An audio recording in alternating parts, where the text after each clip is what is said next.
ಕಟ್ಟುತ್ತೇವ ನಾವು ಕಟ್ಟುತ್ತೇವ ನಾವು ಕಟ್ಟೆ ಕಟ್ಟುತ್ತೇವ ಕಟ್ಟುತ್ತೇವ ನಾವು ಕಟ್ಟುತ್ತೇವ ನಾವು ಕಟ್ಟೆ ಕಟ್ಟುತ್ತೇವ ಓಡಿದ ಮನಸ್ಸುಗಳ ಕಂಡ ಕನಸುಗಳ ಕಟ್ಟೆ ಕಟ್ಟುತ್ತೇವ ನಾವು ಮನಸ್ಸ ಕಟ್ಟುತ್ತೇವ ಕಟ್ಟುತ್ತೇವ ನಾವು ಕಟ್ಟುತ್ತೇವ ನಾವು ಕಟ್ಟೆ ಕಟ್ಟುತ್ತೇವ ಓಡಿದ ಮನಸ್ಸುಗಳ ಕಂಡ ಕನಸುಗಳ ಕಟ್ಟೆ ಕಟ್ಟುತ್ತೇವ ನಾವು ಮನಸ್ಸ ಕಟ್ಟುತ್ತೇವ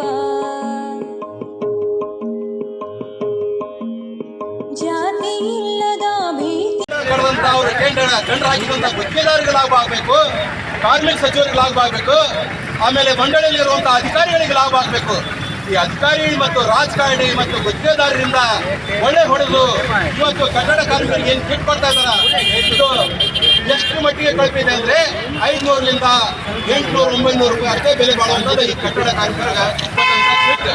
ಇದಕ್ಕೆ ಬಿಲ್ ಹಾಕೋದು ಎಷ್ಟಂದ್ರೆ 2,500, 3,000, 4,000 ತನಕ ಒಂದೊಂದು ಕಿಟ್ಟಿಗೆ ಬಿಲ್ ಹಾಕಿ ಕೋಟ್ಯಾಂತರ ರೂಪಾಯಿ ಲೂಟಿ ಹೊಡಿತಾ ಇದ್ದಾರೆ. ಅದನ್ನು ತಡಿಬೇಕನ್ನೋ ಕಾರಣಕ್ಕಾಗಿ ಇವತ್ತು ನಾವು ನಿರಂತರವಾಗಿ ಇದಕ್ಕಿಂತ ಮುಂಚೆನೂ ಹೋರಾಟ ಮಾಡಿವಿ. ಇವಾಗೂ ಸಹಿತ ಸಂತೋಷ್ ಲಾಡ್ ಅವರಿಗೆ ಮತ್ತು ಸಿದ್ದರಾಮಯ್ಯ ಅವರಿಗೆ ಗೊತ್ತಾಗಲಿ ಅನ್ನೋ ಕಾರಣಕ್ಕಾಗಿ ಇವತ್ತು ನಾವು ಈ ಹೋರಾಟ ಮಾಡ್ತಾ ಇದ್ದೀವಿ. ದಯವಿಟ್ಟು ಸರ್ಕಾರ ತಿಳ್ಕೋಬೇಕು. ಈ ಏನು ಕಿಟ್ ಕೊಡ್ತಾ ಇದ್ದಾರೆ ಕನ್ನಡ ಕಾರ್ಮಿಕರಿಗೆ ಎಲ್ಲ ಕಿಟ್ಗಳನ್ನು ಕೊಡುವಂಥದ್ದು ರದ್ದು ಮಾಡಬೇಕು.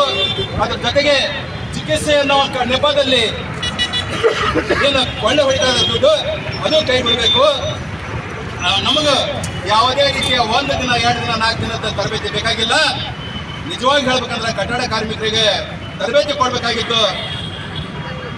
ಶ್ರಮ ಸಾಮರ್ಥ್ಯ ಅನ್ನುವಂಥ ಯೋಜನೆಯಲ್ಲಿ ಈ ಹಿಂದೆ ಕೊಟ್ಟಂಥ ತರಬೇತಿ ಅದನ್ನು ಕೊಳ್ಳಿ ಅಂತ ಹೇಳಿ ಈ ಹಿಂದೆ ನಾವು ಕಾರ್ಮಿಕ ಸಚಿವರು ಕೊಪ್ಪಳಕ್ಕೆ ಬಂದಾಗ ಮನೆ ಕೊಟ್ಟಿದ್ವಿ. ಅದ್ರ ಪ್ರಕಾರ ಶ್ರಮ ಸಾಮರ್ಥ್ಯ ಯೋಜನೆ ಮತ್ತೆ ಅದನ್ನು ಆರಂಭ ಮಾಡಿರೋದಕ್ಕೆ